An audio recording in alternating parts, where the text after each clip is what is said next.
Daily taste the daily. Telugu వారి #1 choice Telugu matrimony. నమస్తే. నిన్న AP deputy CM Pawan Kalyan పదవి బాధ్యత అని చెప్పేసి ఒక కార్యక్రమం నిర్వహించడం జరిగింది. దీంట్లో చాలా ఆసక్తికరమైన విషయాలు, కీలకమైన అంశాలు కూడా ఉన్నాయి.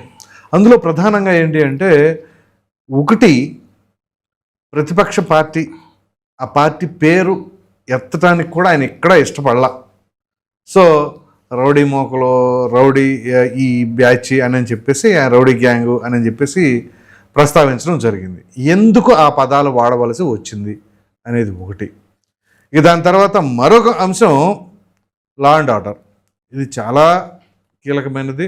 లా అండ్ ఆర్డర్ ఎంత పటిష్టంగా ఉంటే ఆ రాష్ట్రం అభివృద్ధి వైపు వెళుతుంది. సో నిన్న 2 అంశాలు. ఒకటి, పల్నాడులో అన్నదమ్ముల హత్య, అదొక జంట హత్య. దాని తదుపరి అనంతపూర్లో ఒక సిఐ పైనే కత్తితో దాడి చేసిన యువకుడు.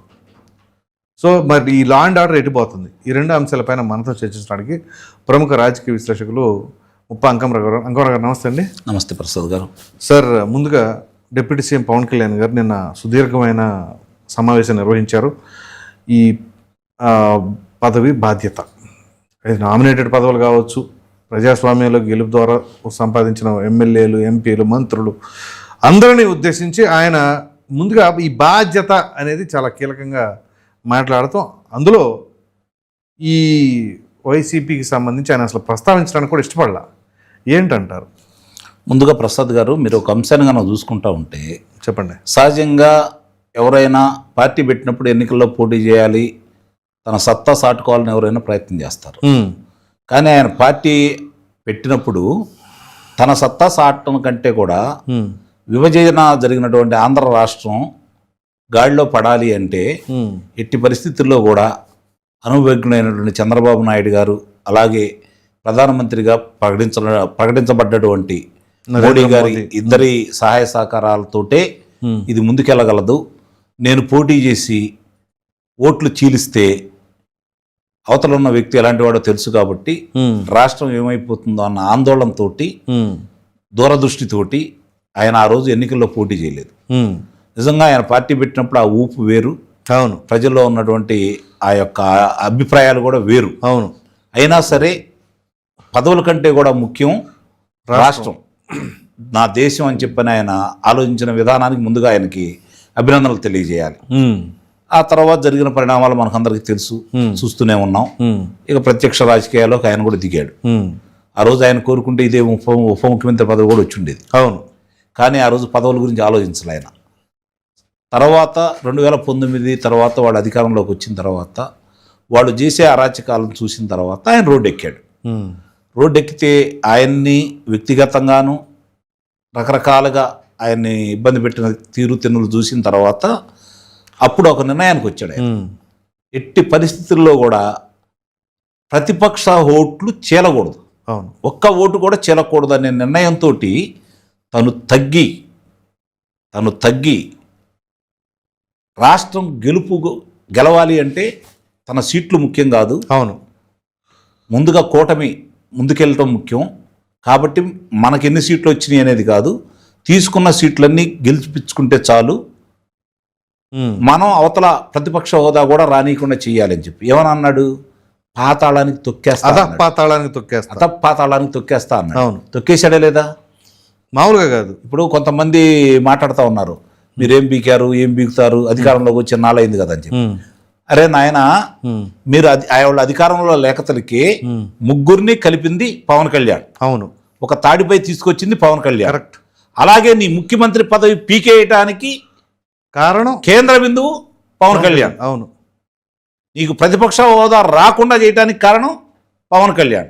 కళ్ళ ముందు కనపడతానే ఉంది కదా. ప్రధానిగా మోదీ 3వ సారి ఉండడానికి కారణం పవన్ కళ్యాణ్. కలిసి ఇక్కడ ఈ ఆంధ్రప్రదేశ్ లో వచ్చిన ప్రధాన కారణం కదా. అంతే కదా. అంటే ఇవన్నీ కూడా రాష్ట్రం, దేశం భవిష్యత్తు గురించి ఆలోచించి, పదవులు ముఖ్యం కాదు, ప్రజలకి రాజకీయాలంటే ప్రజలకి మేలు చేయాలి, ఏ విధంగా మేలు చేయాలి అనే ఆలోచనతోటి ఈ నిన్న జరిగినటువంటి సమావేశంలో కూడా పదవి బాధ్యత, ఎంత గొప్ప పదాలు అవి. అవును. పదవి బాధ్యత పదవి రాంగ్లో సరికాదు, అది కదా, బాధ్యతగా ఎలా వ్యవహరించాలి, అది మీ లేక బాధ్యతలు ఏంటి, అది లేక గత ప్రభుత్వం ఇట్లా చేసింది. మీ బాధ్యతలు ఏంటి. అవును, గత ప్రభుత్వం మీద మనం ఎందుకు తిరగబడ్డాం, ప్రజలు ఎందుకు తిరగబడి 11 స్థానాలకే పరిమితం చేశారు 151 స్థానాల నుంచి.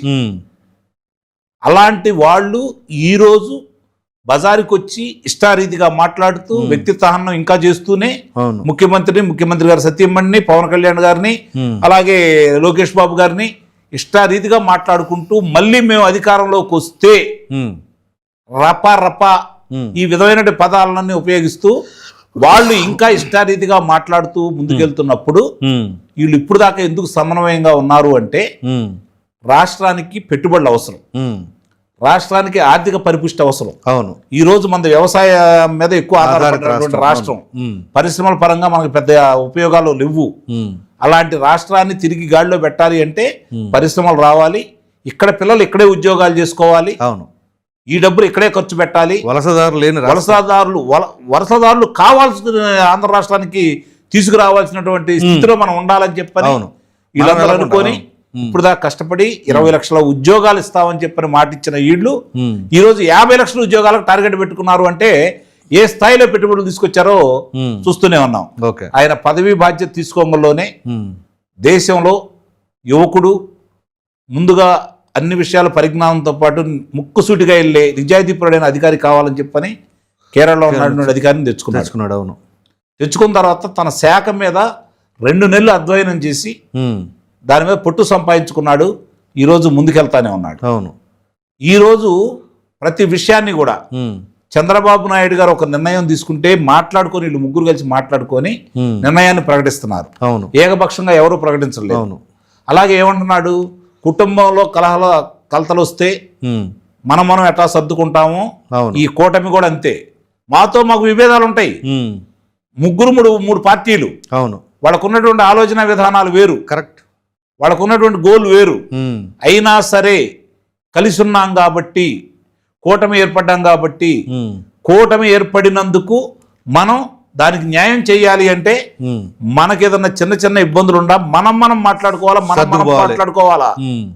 పక్కవాడికి అవకాశం ఇవ్వకూడదు అనే సిద్ధాంతాన్ని త్రికరణ శుద్ధిగా అమలు చేస్తూ నేను చేస్తున్నాను మీరు కూడా చేస్తారు అని చెప్పని అవతల కూడా చేపిస్తూ నాయకులు కొంతమంది తోక జాడిస్తున్నా కొన్ని ఇబ్బందులకర పరిణామాలు ఏర్పాటు చేసుకోవడం మొమ్మటంలో చెప్పాలి. ఇక్కడ అవును, అనుమానమే లేదు. అవును, పొరపాట్లు శాసనసభ్యుల స్థాయిలో పొరపాట్లు జరుగుతూ ఉన్నాయి. అవును, అవన్నీ తెలియని వ్యక్తులైతే కాదు. ఈ రోజు అందు గురించే కదా కొంచెం గట్టిగా చెప్పారు, ఇంకా 3.5 ఏళ్ళు ఉందని. పవన్ కళ్యాణ్ గారు, లోకేష్ బాబు గారు, చంద్రబాబు నాయుడు గారు, ప్రతి ఒక్క శాసనసభ్యుడు ఏం చేస్తున్నారో ఎలా ప్రవర్తిస్తున్నారో వాళ్ళకి తెలుసు, బాగా అవగాహన. అందుకనే ముగ్గురు మాట్లాడారు. ఇప్పుడు ముగ్గురు అధికారులకి స్వేచ్ఛ ఇవ్వడానికి సిద్ధపడ్డారు.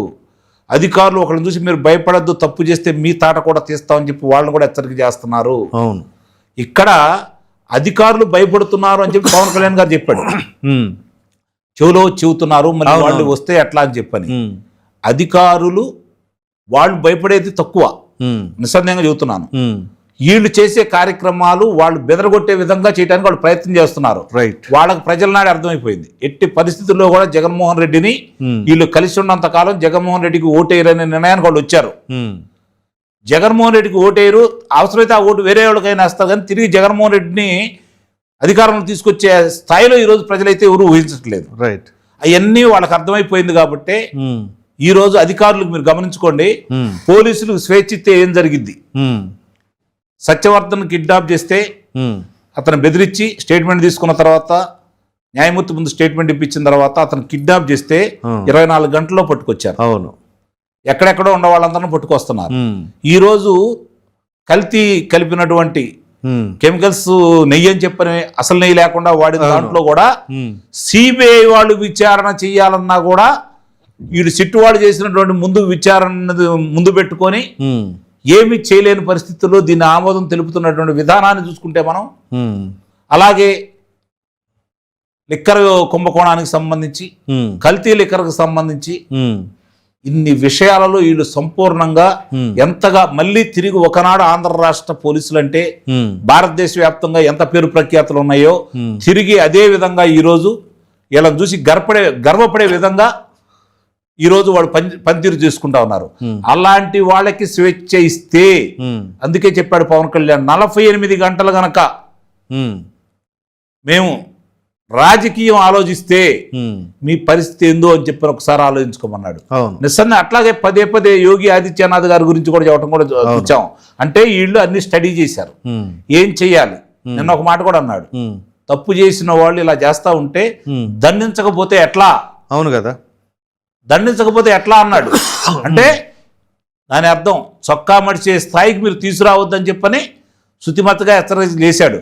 వాళ్ళు వింటారని కాదు, వాళ్ళకి కావాల్సింది ఏంది, అలజడులు కావాలి, గొడవలు జరగాలి, ఇక్కడ ఈ రాష్ట్రానికి పెట్టుబడులు రాకూడదు. ఇదిగో ఇక్కడ లా అండ్ ఆర్డర్ లేదు కాబట్టి మీరు పెట్టుబడి పెడితే మీ పెట్టుబడులకు శ్రేయస్కరం కాదు, మీరు పెట్టుబడులు పెట్టొద్దు అని చెప్పడానికి వీళ్ళు ఉత్తరాలు రాసినా, ఈమెయిల్స్ చేసినా, బెదిరించడానికి మా రాయబారులు పంపించినా వస్తున్నాయి అంటే వాళ్ళకి తెలిసిపోయింది. ఆంధ్ర రాష్ట్ర ప్రజలు ఎంత తెలియగల వాళ్ళు, ఎట్టి పరిస్థితుల్లో వీళ్ళని రానివ్వరని వాళ్ళకి తెలిసిపోయింది కాబట్టి పెట్టుబడులు ఇబ్బందిగా వస్తూ ఉన్నాయి. లేకపోతే వీళ్ళు చేసే పనులకు పెట్టుబడులు అయితే రావు కదా. ఇప్పుడు ఇవన్నీ అర్థమైపోయింది కాబట్టి స్పష్టంగా ఒక రోడ్ మ్యాప్ అయితే తయారు చేశారు ముగ్గురు కలిసి, నాకు తెలిసినంత వరకు. ఆ రోడ్ మ్యాప్ లో కార్యక్రమం ఏంటంటే ఆయన ఇంకో మాట చెప్పాడు, ఏ కీలు కా కీలు, ఏ కాలు కా కాలు ఎర్రగదీసి కూర్చోబెడతాం అన్నాడు. అంటే ఎంతగా ఆయన ఆలోచించి ఏ విధమైన నిర్ణయానికి వస్తే ఈ మాట అని ఉంటాడు. అవును, ఎందుకు మామూలుగా సహజంగా ముఖ్యమంత్రి స్థాయిలోనో ఉప ముఖ్యమంత్రి స్థాయిలో వాళ్ళు ఒక మాట అన్నారంటే దానికి ఎంత శానిటరీ ఉంటుంది. అవును, మరి అంటే దాన్ని నిలబెట్టుకోవాల్సిన బాధ్యత కూడా ఉంటుంది కదా. ఒక మాట అంటే సరిపోదు కదా. కాబట్టి ఆ నిలబెట్టుకోవడానికి వాళ్ళు ప్రణాళిక రచించుకున్నారు కాబట్టే ఈరోజు కార్యక్రమం. నిన్న ఒక్కరోజే 16 మందిని అరెస్ట్ చేశారు.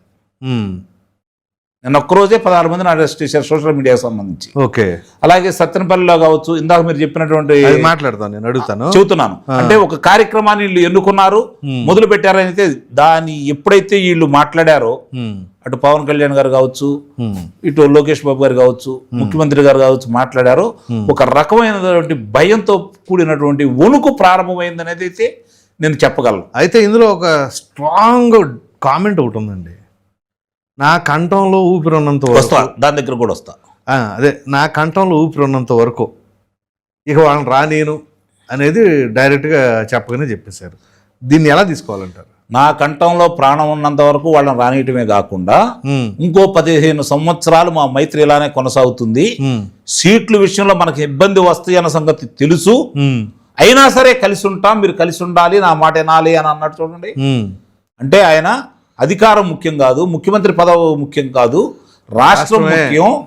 అవతల పార్టీ పేరు కూడా మీరు అన్నట్టు పేరు ఉచ్చరించడానికి కూడా మనసు పెంచకుండా నిస్సందేహంగా మిగిలిన వాళ్ళందరూ కూడా అదే చేయాలండి. మిగిలిన వాళ్ళందరూ కూడా అదే చేయాలి. ఆ వ్యక్తి నామం జపించకూడదు, వీళ్ళు చేతల్లోనే మాత్రమే చూపించాలి. ఓకే, అప్పుడు ఏమవుతుందంటే వాళ్లే కాదు, వీళ్ళల్లో శాసనసభ్యులు చేసే కొన్ని పనులను కూడా వీళ్ళు గమనించారు కాబట్టి వాళ్ళకు కూడా నాకు తెలిసినంత వరకు ఒక వారం 10 రోజుల లోపు, సంక్రాంతి లోపు మాట వినన్న వాళ్ళకి తోకలు కత్తిరించేసి ఏం చెయ్యాలో అది చేస్తారని అయితే మాత్రం నేను ఈరోజు చూస్తున్నాను. గుర్తుపెట్టుకోండి, మళ్ళీ ఖచ్చితంగా నేను మళ్ళీ అనుమానమే లేదు. ఆ విధంగానే పథక రచన చేసి వీళ్ళు ముందుకెళ్తున్నారు, అదే ప్రణాళికలతో ముందుకెళ్తున్నారు. వీళ్ళకి పూర్తి స్వేచ్ఛ ఇస్తారు. ఎవరైతే వాళ్ళకు సహకరించిన అధికారులు ఉన్నారో, ఈ రోజు రెవెన్యూ పరంగా వస్తున్నటువంటి ఇబ్బందులు కూడా ఆయన దృష్టికి వచ్చినాయి, ఎందుకంటే పంచాయతీలు ఎక్కువ జరుగుతున్నాయి. ఇంకో మాట అన్నాడు, ముఖ్యమంత్రి ఉప ముఖ్యమంత్రి దృష్టికి సమస్యలు తీసుకుని వచ్చారు అంటే క్షేత్రస్థాయిలో ఎంత నిర్లక్ష్యంగా ఉన్నారో అర్థమవుతుందని అన్నారు. అంటే అది మామూలు విషయం కాదు కదా. ఆ మాట అన్నాడు అంటే ఎంతగా పరిశోధించిన తర్వాత, క్షుణ్ణంగా అర్థమైన తర్వాత అయితేనే కదా ఉంది. అవును, మరి ఆ స్థాయి అంటే ఆ మాట అన్నాడు అంటే ఇక నుంచి శాసనసభ్యులు ఒళ్ళు దగ్గరలో పెట్టుకోండి, కరెక్ట్, సమస్యలు మీరే పరిష్కరించాలి. అవును, నా దాకా రాకూడదు, నా దాకా వచ్చింది అంటే మీలో లోపం ఉన్నట్టే, అవును, చర్యలు తీసుకుంటామని చెప్పని అటు ఆ పక్షాన్నే కాకుండా స్వపక్షంలో వాళ్ళకు కూడా హెచ్చరికలు చేశాడు. రైట్, అంటే వాళ్ళు ఏం చేయదలుచుకున్నారో, ఏం చేయబోతున్నారో కూడా చాలా స్పష్టంగా చెప్పారు. ఎక్కడ దాచుకోవాలి ఇక్కడ. రైట్, చేతులు మడి చొక్కాలకి చేతులు మడవాలని చెప్పని ఎప్పుడైతే అన్నాడో ఆ రోజు వాళ్ళు అన్నారు కదా, దానికి ఏ విధంగా చేయదలుచుకున్నాడో మొత్తం చేస్తానే ఉన్నాడు. కాబట్టి ఇది వీళ్ళు ముగ్గురు కలిసి తీసుకున్నటువంటి నిర్ణయం. మీకు ఇక్కడ ఇంకో విషయం చెప్పాలి నేను. మొన్న లోకేష్ బాబు గారు మాట్లాడి 3 పేజీలు అనేది కాకుండా ఈ మధ్య విద్యార్థులతోటి ఎడ్యుకేషన్ మీద మాట్లాడాడు చూడండి. నిజంగానే ఒక గొప్ప అంటే మనం నోబెల్ బహుమతి పొందిన వాళ్ళను, అవును, వాళ్ళకి బాగా పేరు ప్రఖ్యాతులు ఉండి విశిష్ట కృషి చేసి వాళ్ళు మనం ఊహించని విషయాలు చెబుతారు చూడు, వాళ్ళకి ఏమాత్రం తీసుకునే విధంగా మాట్లాడాడు. పిల్లల భవిష్యత్తు ఏంటి, చదువు అంటే ఏంటి, సమాజం అంటే ఏంటి, వాళ్ళని ఏ విధంగా తీర్చిదిద్దాలి అని చెప్పని మాట్లాడాడు. అంటే ఏ విధంగా ఆలోచించి వాళ్ళు ముందుకెళ్తున్నారో మనం దీన్ని బట్టి ప్లాన్ ఆఫ్ యాక్షన్స్ అది ఆలోచించుకోవాలి. సో ఇక్కడ ఇది ముందుకు కనుక తీసుకొని ఇట్లానే వెళ్తారని అయితే, అంటే ఇందాక నేను చెప్పినట్టు పెట్టుబడుల అంకం పూర్తయిపోయింది. రైట్. ఇప్పుడు సహజంగానే శ్రీరాముడికైనా శ్రీకృష్ణుడికైనా ఆ రోజుల్లో మహావిష్ణువు అనే అవతారాలు ఎత్తాడు అంటే దుష్ట శిక్షణ, శిక్షణ రక్షణ చేస్తేనే తప్ప భగవద్గీత కూడా మనం బోధించింది అదే కదా. నువ్వు చేయాల్సిన పని నువ్వు చేయి, కర్త క్రియ కర్మ అంతా నేనే అవును అని చెప్పినే ఆ శ్రీకృష్ణ భగవానుడు ఏ విధంగా అయితే బోధించాడో ఇక్కడ కూడా అలాగే మాట చెప్తే వినన్న వాడికి చేతల ద్వారానే చెప్పాల్సిన బాధ్యత అయితే ఉంటుంది. ఆ బాధ్యత గల స్థానంలో వాళ్ళు ఉన్నారు కాబట్టి ఆ బాధ్యతని ఇక్కడి నుంచి సక్రమంగా నిర్వహిస్తారని అయితే నేను భావిస్తున్నాను. రైట్. ఇక దాని తర్వాత చాలా కీలకమైన అంశం, అది నిన్న ఆ సమావేశంలో కూడా రైజ్ చేశారు, లా అండ్ ఆర్డర్ కంట్రోల్లో ఉండాలి అని. నిన్న 2 ఇన్సిడెంట్స్, ఒకటి పల్నాడులో అన్నదమ్ముల హత్య, వాళ్ళు తెలుగుదేశం పార్టీ కార్యకర్తలేనట అడిగొప్పల్లో. మొన్న ఈ మధ్య జనహత్యల కేసు చూసాం. దాని తర్వాత మరలా సేమ్ నిన్నే అనంతపూర్లో ఇంకో ఇన్సిడెంట్, సిఐ శ్రీకాంత్ పైన ఒక అజయ్ అనే యువకుడు కత్తితో దాడి. ఆల్రెడీ అతను వేరే రాజు అనే కుర్రోడి పైన అటాక్ చేస్తే రాజా అనే అతను రాజును కంప్లైంట్ ఇస్తే ఆ కంప్లైంట్ తీసుకుని సిఐ వెళ్తే సిఐ పైన కత్తితో అటాక్. సో ఈ విధమైన పరిణామాలు, అందు గురించి లా అండ్ ఆర్డర్ అని చెప్పేసి అన్నారు. సో ఏంటి మరి లా అండ్ ఆర్డర్ పరిస్థితి ఏ విధంగా ఉందని అర్థం చేసుకోవాలంటారు? ఇప్పుడు లా అండ్ ఆర్డర్ లేకుండా చేయాలని వాళ్ళ ప్రయత్నంలో భాగంగా జగన్మోహన్ రెడ్డి పుట్టినరోజు సందర్భంగా అదే అనంతపురం జిల్లాలో ఒక గర్భిణీ స్త్రీని వాళ్ళ ఇంటి ముందు వెళ్ళి అడావుడి చేస్తూ ఉండే ఆమె తెలుగుదేశం పార్టీ సానుభూతి పర్రాలైతే ఓకే ఇక్కడ మీరు ఇది చేయొద్దు అన్నందుకు ఆమె కడుపు మీద తన్ని అయ్యో గర్భం పోవడానికి కూడా కారకులైన వాళ్ళని ఆ క్షణంలోనే అరెస్ట్ చేయడం కూడా జరిగింది. అరెస్ట్ తర్వాత పాప మహిళ ఇప్పుడు అదే దాన్ని చేయగలిగింది అయితే ఇప్పుడు ఏం లేదు కదా. సో ఆమె ఇప్పుడు ఆసుపత్రిలో వైద్యం చేయించుకుంటూ ఉంది. పర్వాలేదా? ప్రాణానికి ఇబ్బంది లేదు. ఆ బిడ్డ చనిపోయింది అని చెప్పి అన్నారు. ఎంతవరకు అదే తెలుసుకోవాలి. అంటే వాళ్ళు చేసిన దాష్టికానికి అంటే ఏ విధంగా చేయాలి అనుకుంటున్నారో మీరు ఒకసారి గమనించుకోండి. రెండోది ఆ కార్యక్రమంలో భాగంగా వాళ్ళు జంతువుల్ని కోసి రక్తాభిషేకం చేశారు కదా, వాళ్ళను కూడా అదుపులో తీసుకున్నారు, కేసులు పెట్టడం కూడా జరిగింది. అంటే ఇక మీరు అన్నట్టు ఇప్పుడు ఆ కుర్రాడికి ఎవరైతే ఉన్నాడో అతన్ని పారిపోతుంటే కాళ్ళు కాల్చారు. అంటే ఇక మీకు స్వేచ్ఛ, వాళ్ళు ఒక సిగ్నల్ ఇచ్చేసారు, ఇక వాళ్ళకి ఫ్రీ హ్యాండ్ ఇచ్చేసారు. ఓకే, మేము మీ జోలికి రాం, మీరు రౌడీలను ఏ విధంగా ట్రీట్ చేయాలో ఆకు రౌడీలని, ఇలాంటి వాళ్ళందరినీ, గాంజా బ్యాచ్ని, ఈ చిల్లరగా చేసే వాళ్ళందరినీ, ఇట్లా గొడవలు చేయాలనుకుంటున్న వాళ్ళని, లా అండ్ ఆర్డర్ లేకుండా చేయాలనుకుంటున్న వాళ్ళని మీ పరిధిలో మీ ఏదైనా ట్రీట్మెంట్ ఇస్తారో మీ ఇష్టానికి వదిలేస్తున్నాం, దాని జోలికి మేము రాం, మీ పని మీరు చేయండి. ఎక్కడైనా సరే అలాంటి వాళ్ళకి మీరు ప్రోత్సహిస్తే, అధికార పార్టీ వాళ్ళు చేసినా సరే ఉపేక్షించొద్దు అని చెప్పని వాళ్ళు చక్కని సందేశం ఇచ్చారు. ఇక మీరు అన్నట్టు పల్నాడు ప్రాంతంలో అడిగొప్పల అక్కడ జరిగినటువంటి ఇద్దరు అన్నదమ్ములు జరిగిందని చూస్తూ ఉంటే వాళ్ళు ఒక పథకం ప్రకారం వెళ్తున్నారని స్పష్టంగా అర్థమైపోతా ఉంది. ఇప్పుడు అక్కడ వాళ్ళ నాయకుడిని మొన్న అరెస్ట్ చేయడం కూడా జరిగింది. తప్పనిసరి పరిస్థితుల్లో సుప్రీం న్యాయస్థానం చెప్పిన దాన్ని బట్టి వాళ్ళే వెళ్ళి సరెండర్ అయిపోయారు. అంటే ఇక్కడ మీరు గమనించుకోండి, ఎవరిని కూడా అర్ధరాత్రి పూట వెళ్ళి గోడలు దొక్కట్లేదు, అవును, తలుపులు బగాలు కొట్టి తీసుకురావట్లేదు, వందల కిలోమీటర్లు తిప్పట్లేదు. వాళ్ళకి కింద న్యాయస్థానం, హైకోర్టు, ఆ తర్వాత సుప్రీం న్యాయస్థానం దాకా వెళ్ళిన దాకా అవకాశాలు ఇచ్చి, అంటే ఇక్కడ ఇందాక నేను చెప్పినట్టు పోలీసుల గురించి ఒకసారి మళ్ళీ చెబుతాను, మీరు గుర్తుకు పెట్టుకోండి. సుప్రీం న్యాయస్థానానికి వెళ్ళినా కూడా ప్రాథమిక దర్యాప్తు చేయాల్సింది ఇల్లే కదా. అవును, వీళ్ళు ఇచ్చిన దర్యాప్తు ఆధారంగా న్యాయమూర్తి గారు చూసుకొని తీర్పులు చెప్పేది. అంటే సుప్రీం న్యాయమూర్తి కూడా ఇది చూసిన తర్వాత మీరు తప్పు చేస్తున్నారు, మీకు వెలుసుబాటు ఇవ్వటం, అంటే మీకు బెయిల్ ఇవ్వటం సాధ్యం కాదు అని చెప్పి చెబుతున్నారు అంటే ఎంత సమర్థవంతంగా వీళ్ళు పరిశోధన చేస్తున్నారు ప్రసాద్ గారు, ఒకసారి ఆలోచించండి. రైట్.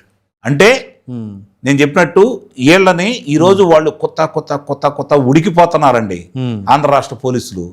కారణం ఏంటంటే వాళ్ళ ఆత్మాభిమానం మీద దెబ్బతీశాడు. అవును. రెండోది వాళ్ళకున్న పేరు ప్రఖ్యాతులను నాశనం చేశాడు. వాళ్ళని సమాజంలో పోలీసులు అంటే అధికార పార్టీకి బానిసలు అన్న విధంగా చిత్రీకరించాడు. అవును. ఈరోజు వీళ్ళు ఇచ్చే స్వేచ్ఛని ఇంకొంచెం ఇప్పుడు దాకా పెట్టుబడుల కోసం ఆగారు వీళ్ళు. ఇదే స్వేచ్ఛను కనుక వాళ్ళకి పూర్తి స్థాయిలో కనుక ఇస్తే ఒక్క వారం రోజులు చాలు, మొత్తం సెట్ అసలు మొత్తాన్ని ఎక్కడికక్కడ ఎలా సెట్ చేయాలో వాళ్ళకి క్షుణ్ణంగా తెలుసు. అందుట్లో ఎలాంటి అనుమానం కూడా లేదు. మీరు ఒక 4 రోజుల క్రితం మనం ఇంటర్వ్యూ చేసాం. అప్పుడు మీరు పడ్డ ఆవేదనకి ఇప్పుడు మీరు చెబుతున్న దానికి ఏంటంటారు ఈ వ్యత్యాసం? అదే ఇప్పుడు నా లాంటి వాడు కూడా తృప్తి పడే విధంగా పవన్ కళ్యాణ్ గారు, లోకేష్ బాబు గారు, ముఖ్యమంత్రి గారు చెప్పి చేతల్లో చూపిస్తున్నారు కదా. ఈ గ్యాప్ లోనే జరిగింది కదా ఎన్నో రోజుల పట్ల. అందుకే నేను చెప్తున్నా వారం రోజులు చాలా ఉంది. నాలాంటి వాడే తృప్తి పడ్డాడు అంటే వారం రోజులు చాలా నా కారణం కూడా అది. ఎందుకంటే వీళ్ళ మీద ఉన్నటువంటి ఆధారాలు అలాంటి ప్రసాద్ గారు, వీళ్ళు చేసిన నేరాలు అలాంటి. ఆ చర్యల్లో భాగంగా కొన్ని పరిస్థితుల్లో వాళ్ళు అంటే నాకు ఇప్పుడు అర్థమైపోతా ఉంది. ఇక్కడ ప్రత్యేకంగా లోకేష్ బాబు గారి గురించి ఎందుకు చెప్పాలి అంటే మనం చంద్రబాబు నాయుడు గారు ఇప్పుడు జాతీయ అధ్యక్షుడు, ముఖ్యమంత్రి.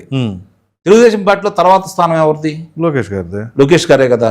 ఈ రోజు ఒక పరిణితి చెందిన రాజకీయ నాయకుడిగా ఎదుగుతూ ఈ రోజు కూడా పవన్ కళ్యాణ్ గారిని అత్యంత గౌరవిస్తూ అన్నాన్ని సంబోధిస్తూ వాళ్ళిద్దరూ రామలక్ష్మణ్ ముందుకెళ్తున్నారు అంటే ఒక ముఖ్యమంత్రిగా 4వ ముఖ్యమంత్రి ఆయన కొడుకు 2వ మంత్రిగా చేస్తూ తనకు పోటీ అవుతాడన్న సంగతి తెలిసినా కూడా పవన్ కళ్యాణ్ గారిని ఆ విధంగా భుజానేసుకొని ముందుకెళ్తున్నాడు అంటే పవన్ కళ్యాణ్ గారు చంద్రబాబు నాయుడు గారి మీద ఏ విధంగా అయితే విధేయులుగా ఉన్నారో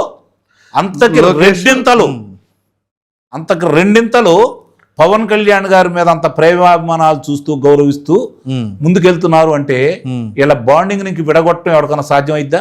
లేదు. కాబట్టి అంటే పరిణితి చెందిన రాజకీయ నాయకులుగా వీళ్ళు ఎదిగారు అంటానికి వీళ్ళిద్దరూ ఈ 2 తార్కాణాలు మనకు సరిపోతా ఉంటాయి. ఇక ఈ ల్యాండ్ ఆర్డర్కి సంబంధించినంత వరకు మన నెల్లూరులో కూడా నడిపించారు, మీరు గమనించుకోండి. అంటే ఇంతకు ముందులాగా అర్ధరాత్రి పూట వాళ్ళు వెళ్ళి తీసుకుని వెళ్ళి కొట్టి గందరగోళం చేసి అలా కాదు. సమాజంలో ఏం జరుగుతుంది, వీళ్ళు ఏం చేశారు, వీళ్ళకి ఏం చేయబోతున్నాం అని చెప్పని ప్రత్యక్షంగా చూపిస్తున్నారు. అంకుశం సినిమా అంటారా? నిస్సందేహంగా, అనుమానమే లేదు. ఇక అదే కావాలని కోరుకున్నాం ఇప్పుడు దాకా. ఆ రోజు కూడా మనం మాట్లాడినప్పుడు బాధపడ్డప్పుడు కూడా వాళ్ళని కొట్టమని తిట్టమని మనం చెప్పట్లా, చట్టబద్ధంగా న్యాయబద్ధంగా చర్యలు మాత్రమే తీసుకుని అంటున్నాం.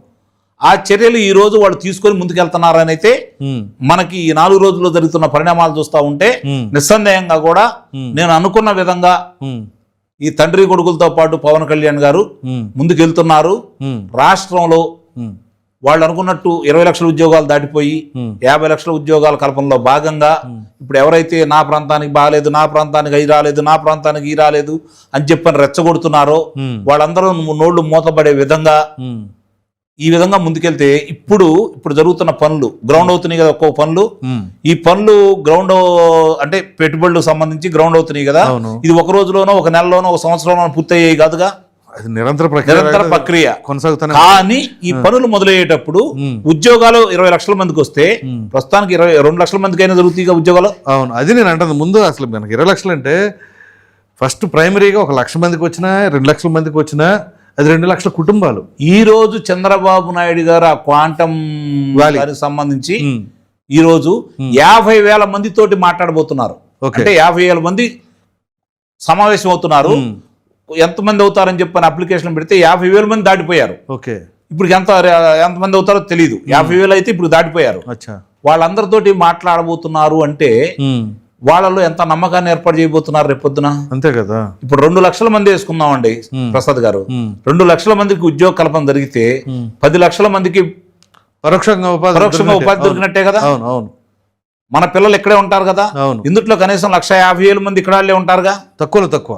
తక్కువగా మన పిల్లలు మన దగ్గర ఉండి మన కళ్ళ ముందు ఉంటే వాళ్ళకి రాష్ట్రంలో జరుగుతున్న పరిస్థితులన్నీ అవగతమయ్యి తల్లిదండ్రులకు చెప్పితే ఇప్పుడు దాకా సాంప్రదాయబద్ధంగా వస్తున్నటువంటి కొంతమంది ఉంటారు కదా, ఏది వెనక మాట నుంచి మేము కాంగ్రెస్, లేకపోతే మేము రాజశేఖర్ రెడ్డి, అవునవును. మేము జగన్మోహన్ రెడ్డి అనుకొని వచ్చే వాళ్ళందరూ కూడా మొన్న ఎలక్షన్ లో నాకు తెలిసి 10 to 12% మారారు.